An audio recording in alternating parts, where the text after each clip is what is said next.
예, 안녕하세요. 김철중입니다. 본 논문은 그 경매 절차에서의 공신력과 부당이익을 반환해 보는 이제 독일이나 일본 법제를 통한 건데, 제가 올해 3월달에 선행 논문으로 또 공신력 관련해 갖고 썼어요. 이게 뭐 여러분들 다 아시겠지만 강제경매가 있고 임의경매가 있잖아요. 강제경매 같은 경우에는 집행거는 즉 판결문이나 공정정서 정보 이런 걸 가지고 하는 걸 말하고, 임의경매는 건전한 걸 설정해갖고 거기에 비해서 하는 건데, 법무사들한테 이제 의뢰가 들어오면 우리가 이제 옛날 같은 종이로 하면 한 달 경매 개시 결정도 등기부에 기재될 때까지 한 달 정도 걸리는데, 요즘은 한 3일이면 돼요. 전자로 하기 때문에. 근데 이 논의는 임의경매를 기본으로 해요. 특이한 게 우리나라의 민사집행법은 256조에 꼭 공신력을 임의경매에서 인정한 것처럼 써놨지만 실질적으로 판례는 공신력을 인정 안 해요. 임의경매. 근데 강제경매는 판사가 일단 보잖아요. 이 판결문에 이런 걸 했다고 생각하기 때문에. 그리고 법무법인에서 변호사들이 있는 5명 이상이 있는 데서 그 공정정서하고 거기다 그 정보에다 나중에 집행물 발급받아 하기 때문에 한번 걸렸기 때문에 조문에도 없는데 오히려 공신력을 인정해요. 여기서부터 출발해야 돼요. 사실은 이게 이제 저희가 그 학회를 되게 많이 하는데, 우리 대법원에서 대법관이나 부장판사님 그리고 우리나라 교수님들 그리고 또 한국교수회에서 많이 하는데, 워낙 어려워가지고 이거는 사실 잘 안 건드리는 주제인데, 공신력을 제가 전체를 통합해갖고 한번 발표를 했고, 부당이득은 제가 최초로 이 발표를 한 거예요. 또 자랑이라고 또 생각하지 마시고, 제가 이 학교에 다시 와가지고 많이 배우고 여러분들하고 같이 토론하면서 배웠기 때문에 그랬는데, 이것만 하면 사실 다 끝난 거예요. 오늘 여기서 다 끝난 거예요. 빨리 해드릴게요. 원래 아무리 잘해도 오래 하면 싫어하기 때문에 10분 만에 다 끝낼게요. 진짜 할 수 있어요. 자, 이제 이래가서 임의경매가 여기 키워드예요. 이 강제경매는 논대로 해도 이거의 양은 더 많아도 실제로 논의는 100분의 1도 안 돼요. 자, 이래서 2018 가하고 2023 가합하기인데 이게 사실 78대예요. 이게 처음에 그 대법원에 올라갔을 때의 그거기 때문에 실질적으로 판결을 거부해야 됐기 때문에 다 최근 판결이에요. 자, 경매 절차에 이제 공신력하고 이제 부당이득이라는 거는 있잖아요. 원래 민법에 741조에 내가 부당이득이 있을 때 거기에 대해서 반환 청구하는 건데, 사실은 이 경매에 보면 이 전체적인 프로세스를 알아야 되는데, 여러분들 잘 아실 거예요. 이제 경매 넣으면 경매 개시 결정 듣기가 이제 돼요. 그러면 6개월 정도 돼가지고 이제 감정평가서도 보내가지고 이제 감정평가도 많이 하고, 이게 그 이제 대금이 이제 하면 서울 같은 데는 물건의 종류에 상관없이 한번 유찰될 때마다 20%씩 저감되고, 경기도는 물건의 종류 없이 30%씩 저감되잖아요. 2005년 이전 때에는 내가 쓰는 가격이 10%를 입찰 보증금을 냈단 말이에요. 근데 그 이후에는 어떻게 되는가 하면, 옛날에는 은행에 가보면 그 법원이 다 조은행 했어요. 조은행, 지금의 그 신한은행. 근데 그 이후에 막 사람들이 은행 그 왜 그렇게 많이 우리도 은행 하자 해가지고 국민은행 뭐 농협 다 들어간 거예요. 이렇게 했을 때 낙찰을 받았는데, 낙찰을 받고 이게 만약에 오늘이 월요일이잖아요. 월요일 날 낙찰을 받았는데 딱 보니까 잘못됐어. 그러면 다음 주 월요일까지 일주일 동안, 왜냐면 초일 불산임이 걸랑요. 민사든 다. 그럼 할 수 있는 게 뭐예요? 매각 불허 신청이란 말이에요. 민사집행법 121조 7가지 사유. 그 사람들은 요즘 그러잖아요. 막 공 하나 잘못 써가지고 한국부터 해가지고 내가 매각 물건 명세서 이래 봤는데 권리 하자든 여러 가지가 있어. 5호는 매각 물건 명세서에 기재 제대로 안 한 거. 감정평가서에 갔는데 평가에 하는 방법도 여러 가지 감정평가서에 여기 계신데, 거기서도 그거에 따라서 재량으로 이제 숫자 주는 게 있어가지고 실제로 이거에 특집 잡아가지고 제가 많이 깨거든요. 그 다음부터 일주일 후에 이제 다음 주 일주일까지가 매각 불허가 신청인데, 그 다음에 또 일주일 주는 게 있으면 확정되잖아요. 그때 즉시 항고를 할 수 있는데, 원래 지금은 내가 쓰는 가격이 아니고 아까 그랬잖아요. 낙찰 최저 매각 가격에 10%를 내는데, 즉시 항고 때는 또 항고 보증 공탁을 내야 돼요. 공탁에는 5가지가 있는데, 변제 공탁, 집행 공탁, 보증 공탁, 담보 공탁, 몰치 공탁이 있는데, 이 보증 공탁을 또 내야 돼요. 이때는 옛날처럼 내가 쓰는 가격에, 그럼 재판 들어가기 때문에 1년, 2년 지나다 보면 돈 다 날라가요. 내가 더 좋은 물건들이 많은데 이런 문제가 있어요. 그 다음에 30일 그 메가 대금 납부일을 준단 말이에요. 요때 할 수 있는 게 메가 허가 결정 취소 신청인데 이 전체적인 거 아울러 가지고 이게 다 이게 연결되는 거예요. 자, 그러면 이제 이게 독일 민법은 베개배인데 그 판례는 베개하 뭐 이렇게 쭉쭉 나가요. 이게 812조 이하 문제부터 해가지고 일본 같은 경우는 사업적 보장이라는 Postural Remedial Compensation이라는 게 있는데 이렇게 최고재판소 판례 등을 종합적으로 이제 검토해가지고 얘네 나라에는 어떠하기 때문에 도입하자 이런 입법론을 제시하죠. 그 논문은 사회에 기여해야 되기 때문에 정보를 전달하면 통과가 안 돼요. 그리고 굉장히 빡세요. 학술지 논문이 박사 논문 이런 거보다 학술지 논문 통과가 제일 블라인드이기 때문에. 자, 그리고 서론에 보면 연구의 목적이 경매 절차의 법적 안정성과 이해관계 조정이 필요하다는 거예요. 제가 여기서 아까 기초했고 이게 경매가 있잖아요. 실질적으로 사람들이 잘못하는데 경매는 싸게 받는 줄 아는데 저 경매는 한 28년 해보니까 굉장히 그 주식도 그렇고 이 부동산도 수업료를 많이 내야 돼요. 내가 싸게 샀다고 생각하고 살고 있다가도 나중에 보면 소송 당해가지고 집이 다 날아가고 소유권 잃는 경우도 굉장히 많아요. 이런 거 들어보죠. 그리고 만약에 잘못 봤었을 때 부당이득하고도 연결돼요. 이게 봐봐요. 공신력을 인정해갖고 얘가 다 믿게 해줬으면 이게 또 아까도 내가 불허가나 내가 허가결정 취소도 마찬가지. 이 낙찰자는 부재가 될 수가 있지만 소유자나 다른 이해관계에 채권자들이 있을 거 아니에요. 임의 경매를 넣어도 강제 경매처럼 이해관계들이 엄청나게 이의도 들어오고 송달도 많이 해요. 처음에 송달료 인지 조금 내면 나중에 이해관계들이 어떻게 다 알고 거기 유심 보고 이끌라면 등기부가 또 바뀌면 다 공격해 온단 말이에요. 그러면 이해관계 다 날려야 돼요. 이거에 접점에서 이 공신력을 인정할 것인가 부당이득 관계에 대해서 이게 금기시하고 이게 쉽지가 않아요. 엄청 어려워요. 사실 저도 이게 맨날 연구하는 사람이지만 진짜 어려워요. 대법관님들도 어렵다고 하는 주제 중에 하나예요. 그리고 이제 법원이 경매 절차를 진행하는 하자가 발생하거나 이제 이해관계에 권리 충돌이 야기될 공신력의 인정 여부 그 한계를 분쟁이 발생했어요. 제가 이제 커서 요구하는 부분이 이제 하는 거예요. 특히 매수인의 선의보와 경매 절차 확정성 확보는 경매 공신력의 핵심적 요소를 작용하지만 이러한 보호가 절대적인 것은 아닙니다. 경매 절차의 공신이 어떠한 한계를 가지며 이를 둘러싼 법적 논의가 어떤 방법으로 전개되는지를 분석합니다. 이제 두 번째 부당이득 반환청의 문제 법적 쟁점. 이제 경매 절차에서 부당이득 반환청의 문제의 대표적 사례는 이제 경매하자 있는 절차를 진행된 경우, 그리고 납부한 대가를 받아받을 수 있는지 여부, 그리고 법적 권고와 관련됐는데요. 대법원 경매 절차 하자가 중대하여 무효가 인정되는 경우 매수인도 부당이득 반환 청구를 수도 판시한 바 있는데, 그러나 법원은 개별 사건에서 매수인의 보호 필요성과 경매 절차의 안정성 간의 균형을 고려해서 판단하고 있고요. 이게 2018다가 전원 합의체 판결이고 다수의 의견, 소수의 의견 제가 그 논문에 뒤에 보면 그거를 분석 완전히 해갖고 다 갈아 씹어가지고 각주에다 달아놨고요. 이전 논문에도 써놨어요. 근데 2023다가 이건 전원 합의체가 아니에요. 그러면 완전히 바뀐 게 아닌데 뉘앙스로 판단해야 돼. 대법 우리가 무슨 하나의 사건이 있으면 대법 우리는 수험 공부할 때는 대법 판례가 이건 O야. X에 하지만 모든 판례에는 그 뭐뭐 하지 않는 한 예외가 있기 때문에 변호사님들이나 법무사들은 마찬가지예요. 그 공격하는 포인트가 내가 이거 주로 다른 걸 하면 이걸 따오는 거고요. 그 예외적인 사유는 나는 이거를 포스피해서 하는 건데 행간에 숨어 있는 그거를 봐야 돼요. 자, 그리고 여기 보면 이제 제가 썼던 논문 각주를 다 놨죠. 요거를 이제 통합해놨고요. 요 또 이제 2018다는 경매 절차의 공신이 그 한계를 다루면서 매수인의 경매 절차상의 하자를 이유로 부당이득 반환 청구할 수 있는 여부에 대한 판단 기준을 제시했는데요. 그리고 2023다는 경매 절차에서 부당이득 반환 청구가 제기될 수 있는 법적 요건과 공신력과의 충돌 문제를 어떻게 해결해야 하는지에 대한 대법원의 법리를 확인할 수 있고요. 이 둘 간의 조화가 중요해요. 법적 안정성과 부당이득 반환 균형 조정 논의 이것도 쭉쭉 있고요. 공신력의 원칙이 절대적으로 적용될 경우 경매 절차 하자가 존재하도록 매수인은 낙찰자가 바라맞추는 불합리한 연결을 있고 아까 말씀하신 부당이득이라든지 공신력까지 이게 원래 법이라는 것은 우리 교수님 처음에 얘기했잖아요. 법이라는 거는 구체적 타당성과 법적 안정성이 조화를 이루어야 돼요.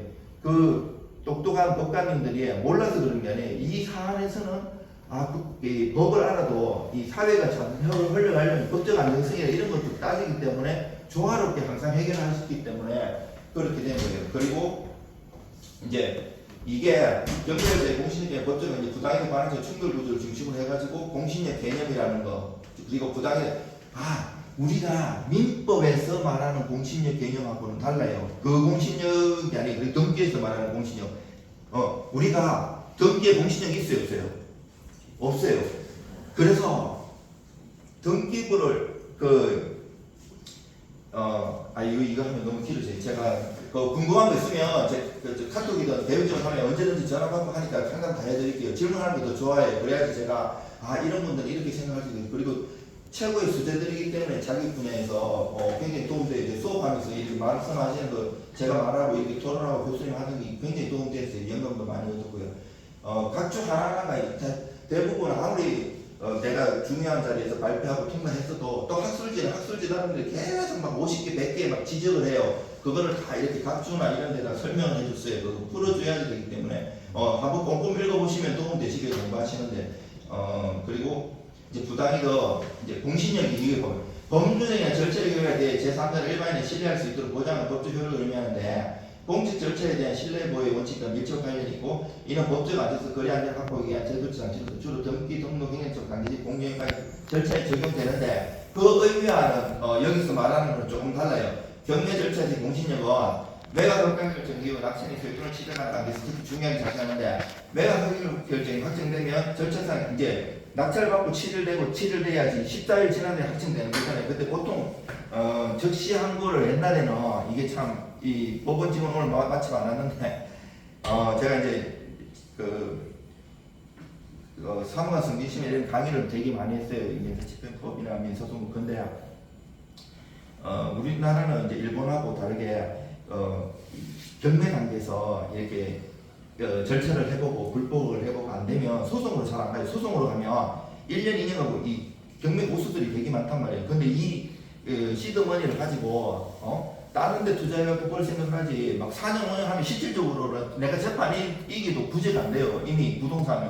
그래서 문제가 많기 때문에 판례가 많이 없기 때문에 법원은 2년마다 이렇게 로테이션을 하시거든요. 옛날에 사법시험 합격했을 때 20년 전에는 민사집행 판사를 키웠는데 그 이후에는 전문 집행 판사님을 안 키우고 사법보좌관 제도가 올해 20년이었거든요. 제가 인천에 호텔에서 이번에 사법보좌관 회의도 참석했었는데 그 사법보좌관님들도 2년에 한 번씩이기 때문에 전문적으로 깊이 하시는 분이 그 사람들 무시하는 게 아니고 그래서 이 얼마나 잘 쓰고 이 요리를 해가지고 그 사안과 다른 해갖고 이게 합리적으로 이 판례나 이렇게 기술해가지고 이래서 부당하다는 걸 명확하게 안 해주면 대부분은 우리나라 이 인용되는 확률이 한 3%도 안 돼요. 받아주는 게. 그리고 이렇게 여러 가지 문제가 돼요. 문제가 되는데 공부를 많이 하시고 이렇게 하면 자기 재산 자기해야 되기 때문에 보통 하면 몇 억씩 몇십억씩 왔다 갔다 하기 때문에 잘 깨면 합리적으로 하면 그분들은 근거가 없기 때문에 불안하기 때문에 못 해주는 거지. 왜냐면 다른 데 또 소송이 들어오잖아요. 해주면 해줍니다. 맞으면 옛날처럼 막 야멸하는 게 실력으로 요 사실관계나 이런 것도 재미있는데 사실 얘기하자면 너무 길어요. 이것도 제가 유튜브 했을 때도 많이 올려놨었어요. 제가 이런 거 사실관계나 이거 하는 거 그리고 또 요렇게 이제 2018 판례를 분해해가지고 제가 이렇게 다 해놓고 요거는 올해 3월 달에 나온 그거의 요약입니다.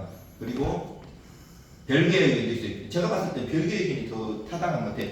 보통 보면 대법원도 그렇고 헌법재판소도 그렇고 별개의 의견 내신 분들이 사회를 좀 이게 좀 더 생각을 많이 하시는 분도 있어요. 이게 저는 정치를 몰라가지고 또 이렇게 얘기하면 좀 불안해서 넘어가기로 하고 이것도 있잖아요. 교수님들이 지적해가지고 이거를 이해를 못하셔서 제가 각주에다가 해가지고 통과된 거예요. 이거 읽어보시면 굉장히 도움되고 제가 교수님이 그 논문 올려놓으셨으니까 그리고 공진이 교수님 이것도 올려주시면 이거 빨간 같은 거 나중에 올리겠습니다. 그리고 PPT는 완성된 게 아니라서 올려주시면 다음에 이거 완성되면 보고 마무리. 예. 그리고 여기 보면 이제 2018가가 경매 절차 외형상 적법한 진행과 매각 가격증 확정에는 절차적 요건을 충족한 경우 그 결과는 공신력을 인정받아야 하고 2023단은 경매 절차의 외형적 요구하는 공신력에 적용을 전제할 수 없고 그 위치가 대한 집행관이 실질로 존재하지 않거나 중대한 하자가 있는 경우에는 매수인이나 채무자 등에게 부당한 손실이 발생할 수 있고 이 경우에는 부당이득 반환청을 인정해야 한다는 태도를 보였다. 이게 아무리 여러분들이 똑똑하셔도 습득 안 하들 거예요. 그게 정상이에요. 저도 한 남의 논문 한 60분, 70분 이거를 쓴 논문이었기 때문에 옛날에 그 온갖 걸 다 읽어보는데요. 쉽게 내가 한마디로 얘기해주면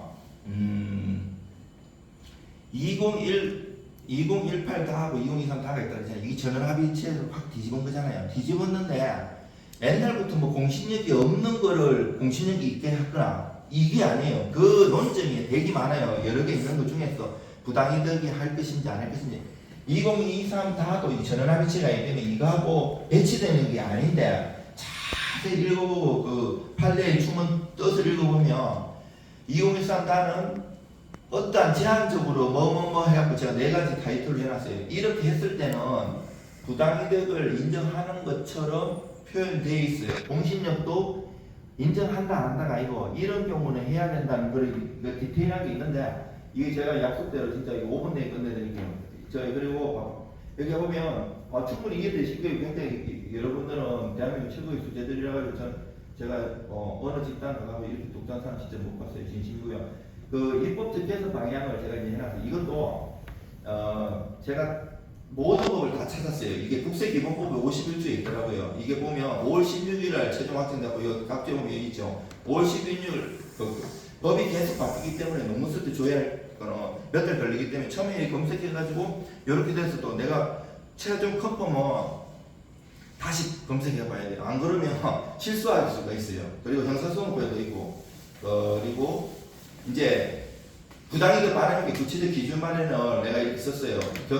경매에 집행권인이 전면적으로 부존재하거나 집행권 자체가 무효 또는 실효되는 요거 갖고도 엄청 부장판사님 교수님들이 공격했었는데 제가 이렇게 각주에 또 다 적어놨어요. 설명.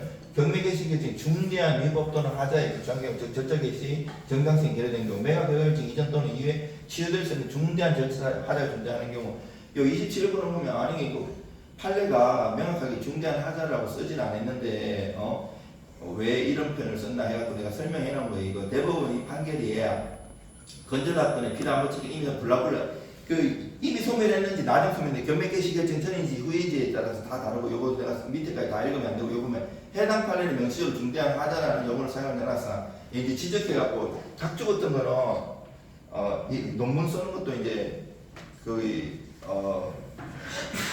요령이 있어요. 이게 아무리 내가 내 주장을 막 써도 각주를 안 달아주면 그 사람들이 믿지를 못하기 때문에 또 일부러 들어주는 것이 있어요. 그분이 이런 말 안 했어도 그래서 여러 가지 스트레스 받는 것도 있고 쉬운 게 아니에요. 어디 가세요? 예. 그래가지고 요도 중요한 거 제가 써놨어요. 빨간 게 제일 중요하고 그다음에 노란 거예요. 읽어보실 때 교수님이 올려주시면 안정성 확보 방안 그리고 법률 개정을 통한 공식적 명확한 이제 입법 개선에 이런 걸 해야 돼요. 제가 이제 해가지고 입법이 된 것도 많아요. 근데 요것도 보면 제가 입법 개정했어요. 민사집행 부동산 경매 공신력 조항 신설 이렇게 하면서 마지막에 결론에는 제가 256조 1항만 있는데 현재는 내가 그랬잖아요. 앞에는 강제 경매고 뒤에 임의 경매가 준용을 하는데 민사집행법이에요. 조문에는 임의 경매 256조에 보면 공신력을 인정하는 것처럼 해놨어요. 소멸의 영향을 안 받는다고 해놨어요. 그런데 판례나 실무에서는 인정을 안 해요. 웃기죠. 근데 강제 경매는 그런 조문도 없는데 인정해요. 왜? 판사님이 한번 걸렀다고. 우리가 판결을 받으면 만약에 소송을 했다. 그러면 거기에다 집행문을 발급받고 송달경명, 확정경명을 받아갖고 강제 경매를 신청하는 거거든요. 오케이? 근데 내가 공정사무실도 갖고 공정을 받았어요. 그러면 거기 정본에다가 집행문을 받고 송달경명, 확정경명을 안 받아요. 다 달라요. 그리고 일관성 확보 그리고 이제 여기서 이것도 이제 지적받아갖고 쓴 거예요. 그 교수님 여기 이제 왜 이렇게 해놨는 거에 해가지고 내가 이제 이거에 대해서 하나하나 설명해 놓은 거예요. 이게 하다 보면 진짜 한 달을 얘기해도 부족해요. 이 사안에 따라서 저는 이제 경매업무를 직접 하니까 이 삶의 애환들이 있거든요. 근데 나는 판사님들이 충분히 이해가요.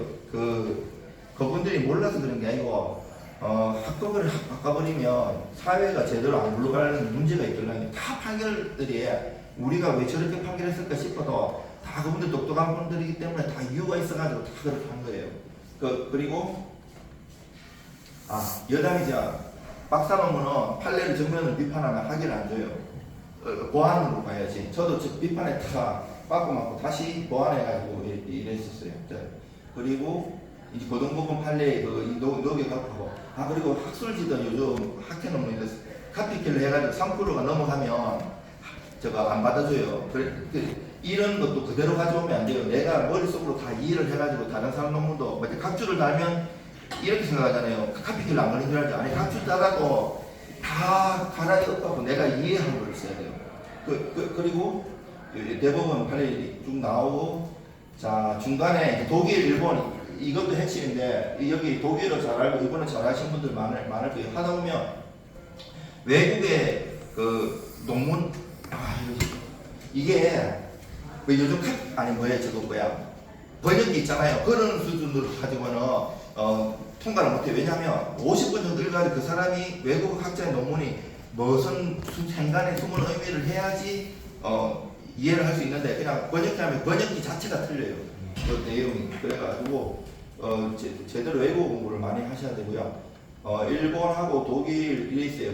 원래 독일, 일본, 우리나라가 대륙법계예요. 영미법계하고 좀 다른 특성이 있어요. 다 비슷비슷해요. 그리고 요 보면 비교표를 잘 해놨어요. 이거는 뭐 대한민국에서 제가 저 하나밖에 없어요. 어디 책에도 없는 거예요. 표 같은 거는. 그리고 결론에 가가지고 제가 빨리 끝내기로 약속했으니까 원래 실무적 향후 세금 방향에 경매 실무를 담당하는 법원 집행기관의 공신에 관한 판례의 범위. 그래서 제가 아는 법원 공무원들한테 되게 많이 보내줬어요. 논문을. 그리고 쭉쭉 하고 이제 이 조문에 내가 이렇게 넣자 해가지고 이런 입법 제안을 했습니다. 네, 감사합니다.